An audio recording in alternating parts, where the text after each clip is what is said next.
Saan nga ba galing ang tatlong demon na gumagawa ng Stardust? At mukhang dito na masasagot ang katanungan ni Soho patungkol sa Apostles of Itaram. Dahil sa chapter na ito ay muli nating masasaksihan ang napaka-intense na laban dahil first time nating makikita kung paano i-handle ng Young Monarch ang tatlong demon na gumagamit ng Stardust Enhancement. Kaya huwag na nating patagalin pa, let's go!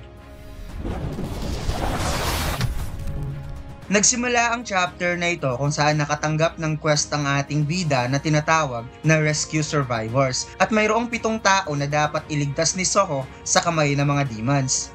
Kagad naging alerto ang ating bida nang nalamang may mga demons sa field type dungeon, habang Severo napansin din niya ang naging reaksyon ni Soho kaya natanong niya kung ano ang problema ng Young Monarch.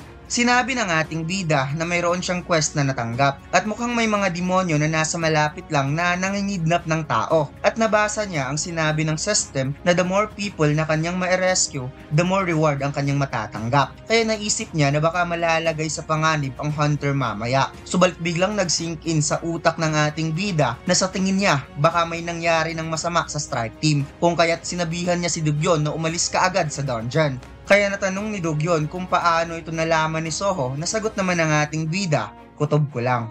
Inutusan ni Soho ang mga goblin na dalhin si Dugyon sa entrance ng dungeon, kaya napawait a minute muna si Dugyon at napatanong kung paano naman daw si Soho. Hindi ba ito sasama sa kanya para tumakas? Nasagot naman ng ating bida, hahanapin niya ang strike team, bagay na nagpadilat ng mata ni Dugyon kaya siya ay napaduko nang na-realize na magiging sagaba lang siya para kay Soho. Kaya sinabi niya na as soon as makapunta siya sa entrance at makalabas, ipapaalam niya kaagad sa Hunter Association para makahingi ng tulong, kung saan nag-agree naman ang ating bida at nagpapasalamat sa kanyang instructor na si Im Dugyon. Pagkatapos kaagad tinawag ni Soho si Gray at ipinakitang unti-unting lumalabas si Gray sa shadow mismo ni Soho at gamit ang band skill, muling nag-merge ang dalawa at makikitang ginamit na ng ating bida ang kanyang bagong gauntlet, ang Vulcan Horn, at sinabing kailangan nating gumalaw ng napakatulin. Kung kaya tumakbo ang ating bida gamit ang bilis ng isang lobo. Alam nyo bang sobrang angas pala talaga kapag masusuot mo ang John Mac t-shirt, lalo na't napaka-komportable pala nitong suotin dahil sa telang high premium quality at napakakapal pa. At hindi ko talaga pinagsisihan na araw-araw ko tong sinusuot dahil sobrang angas ko palang tingnan, yung tipong lahat ng tao ay titingnan ka sa sobrang tingkad ng kulay ng DTF printing natin. At ang pinakamaganda sa lahat, sale ngayon sa Shopee ng up to 30% off. Kaya saan ka makakakita ng high premium quality na sobrang angas at napakaganda pa ng print quality? Limited orders lang po tayo mga lords, kaya huwag na nating patagalin pa. Let's go! Pagkatapos, lumipat ang eksena sa rail track ng train kung saan ipinakitang nagkalat ang dugo hanggang sa patungo sa isang lagusan papunta sa kwarto kung saan dito dinala ang mga hunter na duguan at wala ng malay. Tagumpay na i-transport ng youngest demon ng lahat ng mga hunter sa kanilang lungga upang gawing firewood, kung saan namangha ang kasamahan nitong demonyo dahil mabilis daw itong nakabalik at sinabi niya na ang gate daw na hinanda nila ay malapit ng magbubukas at sa wakas ang mga demons ay makakalabas na. Sinabi ng maliit na demonyo, ang dahilan kung bakit mabilis siyang nakabalik ay dahil natalo niya kaagad ang mga hunter. Nasagot naman ito na bilang pagunita sa mabilis mong panalo against hunter, ikaw ang maglalagay ng firewood supply, kung kaya't napahigpit ang hawak niya sa buhok ng hunter at sinabi na hindi ito patas. Dagdag pa ng demon na nag-utos, natutuwa daw siya na madagdagan ng kanilang firewood kasi dahil dito makakaproduce sila ng isang batch ng Stardust na hindi nagkakaproblema. Paliwanag niya na ang poison daw na naisip nila upang gumawa ng demon secret techniques at awakening stimulant ay nagmula talaga sa berserk poison. At dito ipinakita ang tatlong demon na ito ay mayroon ding simbolo sa mata na katulad kay Brocky na kinokontrol ng Apostles of Itaram habang hawak-hawak ang Stardust. Sinabi niya na ang umiiral na berserk poison ay kayang i-enhance ang isang kapangyarihan, subalit mayroon itong side effect, kinakain ito ang buhay ng isang user. Na kung iisipin ang effect ng apoy na nanggagaling sa pagsunog ng demonic essence crystal ay kayang pagaanin sa pamamagitan ng pag-replace ng flame of Mistburn na nanggagaling sa impyerno. Kaya sobra talaga siya nagpapasalamat sa apostle sa pagturo kung paano ito gawin. At kahit sila ay gawa lang sa pamamagitan ng sirang soul na galing sa buhay na nilalang, dahilan kung bakit hindi nahihirapan ng apostle na dalhin sila sa mundo ng mga tao, naayon pa niya na salamat talaga sa mga low-ranking demon na katulad nila, na ngayon ay mayroon silang chance na lumakas kung saan sumang-ayon ang pinakamaliit na demon na tama ang lahat ng sinasabi nito kung paano sila nakatungtong sa mundo ng mga tao. At ang naintindihan ko dito mga lad, sila ay mga low-ranking demons na ginamitan ng apostles ng souls ng isang tao, kaya dahil dito may kakayahan silang lumakas palalo kahit isa lamang silang mahinang demonyo. So kaya pala kahit sila ay low-rank demon, may pag-iisip sila bilang isang tao. Biglang napansin ng tatlo na mayroong kakaibang presensya na nasa malapit lang sa kanila, kaya napagtanto nilang baka mayroon pang hunter na naiwang buhay. At ipinakita ang malaking pintuan kung saan bigla itong nagbukas sa pamamagitan ng malakas na sipa ni Song Soho at hindi kaagad nag-atubiling sumalakay ang maliit na demonyo. Matapos sirain ng ating bida ang malaking pintuan, napatanong si Soho kung ito na ba ang hinahanap niyang lugar. Subalit siya ay nagulat sa kanyang nakita at napagtanto niya na mukhang mga demonyo ata ang nasa loob ng kwartong ito. At napansin niya ang nasa likod ay mga mistborn na nakagapos na parang may ginagawa ang mga demonyo na kakaibang ritual.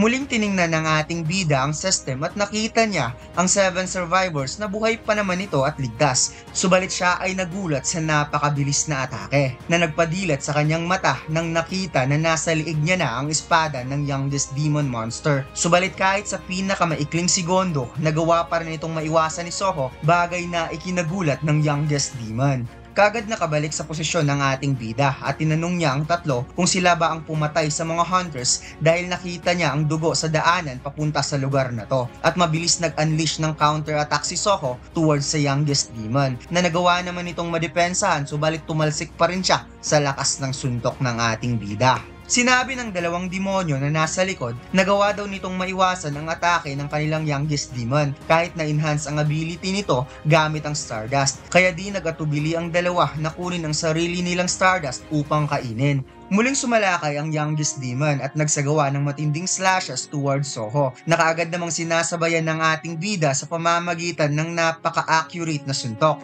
Subalit biglang sinabi ng isang demonyo na tumabi ka muna, my youngest demon, na makikitang tumalsik ang maliit na demonyo at ang umatake pala sa ating bida ay ang pinakamalaking demonyo kung saan nag-unleash ito ng isang pamatay na suntok towards Soho. Nagkaroon ng malakas na pagsabog at buti na lang mabilis na kapag-dodge ang ating bida na makikita mo talagang lumaki ng husto ang braso ng kalaban na parang naging isang giant demon dahil sa enhancement ng Stardust. Subalit ang hindi alam ng ating bida ay mayroon pa palang isang demon na nakaabang sa kanyang pag-dodge, bagay na sobra talagang ikinagulat ni Soho nang napansin ang electrifying power na literal talagang tumama sa buong katawan ng ating bida, na makikitang ininda talaga ni Soho ang kuryente na dumaloy sa kanyang katawan kung saan wala ding sinayang na oras ang youngest demon at nag-prepare kaagad ng atake sa harap mismo ni Soho. Ipinakitang kahit nahihirapan ng ating bida, pinilit pa rin niyang buksan ng kanyang bibig upang bigkasin ng salitang arise. Kaya lumabas sa katawan mismo ni Soho ang mga shadow soldier na pinagtataka ng youngest demon kung ano ang mga ito. At dito niya na-realize na mga goblin pala ang lumabas para pigilan siya. Nagulat ang demonyo na nasa likod ni Soho at hindi siya makapaniwala sa kanyang nakita. Dahilan kung bakit nabaling ang kanyang pansin kaya nahawakan ni Soho ang kanyang kamay at kaagad siyang hinagis ng ating bida sa corner. Naricall ng demonyo ang isang alaala na sinang-ayunan naman ng dalawa ang isang nilalang na pumasok sa kanilang isipan, na ito ang kanilang nakita nung araw na ang lahat ng demonyo ay pinuksa. At ang kapangyarihan na nakita nila ngayon ay eksaktong katulad talaga ng authority ng isang Shadow Monarch. Subalit na-realize nila na although magkapareho ang kanilang kapangyarihan, subalit sa nakikita nila ay sobrang napakahina naman ng Shadow Soldier nito compared sa Shadow Monarch, na makikitang mabilis lang tinalo ng youngest demon ang mga goblin ni Soho at kaagad ditong na-disappear sa harap mismo ng ating bida. At naisip ng tatlong demonyo na kung hindi naman tunay na Shadow Monarch ang kaharap nila ngayon, wala silang dapat katakutan. Naisip ng ating bida na ang tatlong demon na kaharap niya ngayon ay mas mahihina kumpara kay Brocky. Subalit mahihirapan pa rin siyang talunin kapag sabay umatake ang tatlo as a team. Dagdag pa niya, kahit patuloy niyang ibalik ang mga goblin, nagsasayang lang siya ng mana. Kaya dapat kailangan niyang mag-isip ng ibang paraan. Pagkatapos nagkaroon ng kaunting flashback kung saan tinawag ni Bero si Soho na wikang sinunod niya na ang utos nito na kainin si Brocky upang basahin ang alaala nito, kaya maliit lang na parte ang kanyang kinain at iniwan niya na ang bangkay nito. Paliwanag ni Bero, ang Shadow Soldier ay mas lalong humihina the more time passes since death. At siguro ito ang rason kung bakit pinili ng Young Monarch na itago ang bangkay ni Brocky. Sinabi ng ating bida na naisip lang niya ang nangyari kay Brocky nung nakita niya ang huling moment nito bago ito namatay, na parang puno ng pagsisisi si Brocky dahil nagawa siyang makontrol ng Itarim, so naisip niya na pwede niya itong tulungan bilang isang malakas na warrior kapag gagamitin niya ang Shadow Authority kay Brocky. Subalit kailangan niya munang hingin ang permiso ni Gray bago niya ito gawin, kung saan tumawa lamang si Gray na nag-agree sa plano ni Soho. Pagkatapos dito na, gamit ang Shadow Dungeon Key, ibinaon niya ito sa sarili niyang shadow pagkatapos binanggit ang salitang Arise, at sinabi niya direkta sa shadow mismo ni Brocky na kung nagsisisi ito sa kanyang ginawa, ngayon bibigyan niya ito ng pagkakataon na lumaban muli. Kung mayroon pa itong pagnanasang lumaban, din dapat nitong sagutin ng kanyang request. Pagkatapos biglang umapaw ang shadow ng hyena papunta mismo direkta sa kinatatayuan ni Soho, kung saan biglang lumabas ang napakahabang kuko at ang buong katawan ng isang Shadow Soldier, Hyena Brocky. Nakaharap ng tatlong demonyo ang hyena na si Brocky at bigla nga itong sumigaw ng napakalakas na parang gusto nang magwala at nasasabik ng muling lumaban, at ipinakitang si Brocky ay nasa level 1 lamang with the normal rank. Kaya nagulat ang isang demonyo nang nakita ang hyena at na-realize niyang ang taong ito pala ay ang nakatalo kay Brocky. Sinabi ng ating bida ang laban nila ngayon ay pantay na. Siya, si Gray at si Brocky. Pinantayan lang niya ang bilang ng kalaban. Subalit napaluha nga itong si Bero kung bakit hindi siya binanggit ng Young Monarch. At dito'y sinabi ng ating bida habang naghahanda sa pagsalakay na wikang subukan natin kung gaano nga ba kayo kalakas sa pakikipaglaban, na makikitang naunang umatake si Soho direkta sa Giant Demon habang si Brocky ay planong i-one-on-one ang youngest demon at ang isang demonyo ay planong magsilbing support backup attack gamit ang kanyang electrical skills sa likod ng mga kasamahan niyang demonyo. Habang naglalaban ang dalawang grupo, ang gate na hinanda ng mga demonyo ay biglang naging pula at lumabas ang isang being mula sa red gate. Subalit ito ay napahinto nang nakita ang matinding sagupaan ng dalawang grupo at mukhang kilala na natin ang demonyong lumabas. Ito nga ay walang iba from Demon Noble family ng Radiro clan, si Lady Isel. At dito lang nagtatapos ang ating kwento mga lods. Huwag mo sanang kalimutang mag-like, comment at mag-subscribe sa ating YouTube channel at mag-follow sa ating Facebook page. Salamat!